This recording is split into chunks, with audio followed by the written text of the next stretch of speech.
To start, I'll sort of say that I spend most of my time looking down when I go for walks or runs.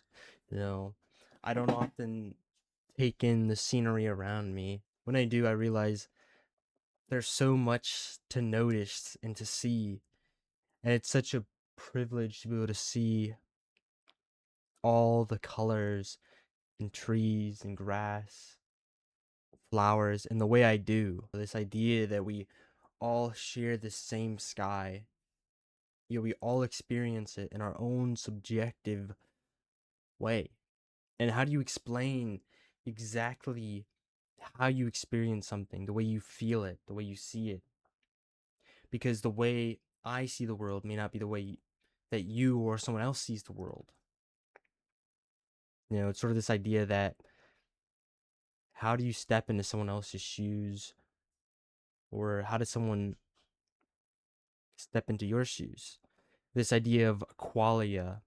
Qualia is how we as individuals experience something, our own subjective condition to the world and how we interact with it, which I think is very interesting. I like to think of it as a sort of conscious experience of the different senses and how our brain reacts to it. We can feel the world in different ways, whether it's sight, as I said before, smelling, feeling, taste, hearing, all the five senses. I know there's a saying that um it's like, how do you know I know that my red is the same red as your red because we experience it differently?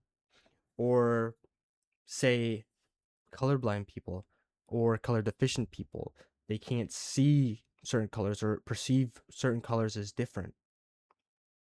Or some can't even see colors at all. Their world is black and white. I think one specific sense that is especially interesting is hearing.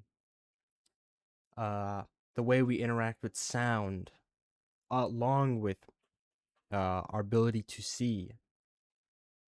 So, if you haven't heard a certain sound by an age, it's not impossible to hear it, but the way you interact with that sound is completely different than if you had interacted with it as a baby. How you interact with language as well as other languages, dialects, and accents. If you learn a new language, you may develop an accent because the way that you perceive sound and interact with it is different than those native speakers who grew up or were born hearing those specific sounds and interacting with those sounds. There's this thing about learning a new language. Learn a new language, learn a new soul. Because in other languages, you have certain words or feelings that you can put into words, but it's not translatable into other languages. Or that language has a certain set of experiences in the way it was formed that doesn't translate over to another. So you may be able to say something in Spanish, Italian, Japanese, Russian, but it doesn't translate over to English. Like in Greek, they have many ways to say, or there are many different types of love and how you experience that love. But in English, we simply describe that as love or liking.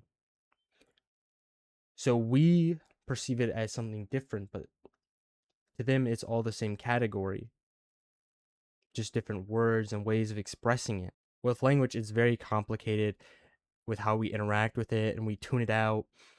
And I don't think it's impossible to learn a new language. Well, obviously not. Or become perfect. I should say it's not impossible to become perfect at a new language to which you sound like a native speaker, but it could be harder depending on how you've interacted with language as a whole from infancy. There's perceptual narrowing, phonological filtering, neural commitment, and perceptual warping, where your brain distorts the information to better interact with your native language, which I think is interesting. I think this also perfectly describes how we, or maybe other individuals interact with the world. Uh, Take the Himba tribe, uh, which I think they were wrongly identified as not being able to perceive the difference between blue and green. But the thing is, they have one word for blue and green, but the way they interact, or but that simply describes how they interact with it, rather than them actually seeing or identifying them as the same color. All that to say, I think it's interesting how each of us experience the world in different ways. And I wish that I could experience how every person saw the world, how they were affected by it. You know, just being able to learn every language. There's close to 10,000, maybe more. I think it's 7,000, but there could also be more. There's so many species to explore.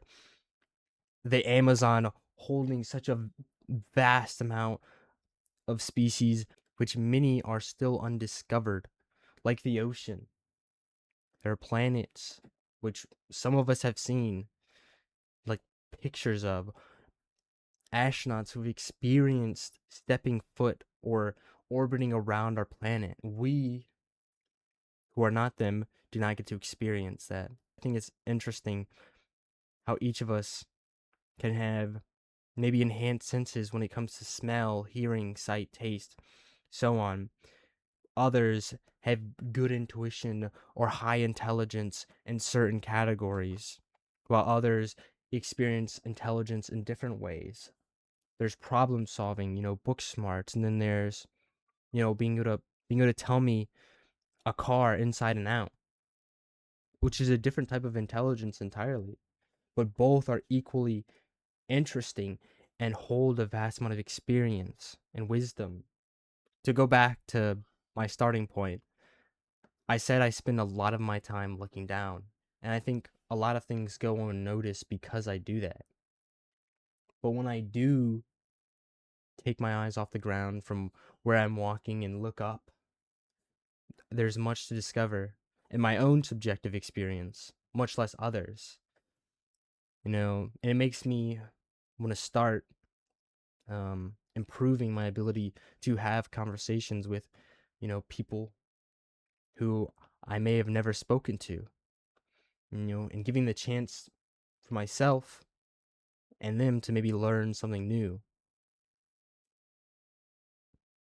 Yeah, that's all. Peace out and bye.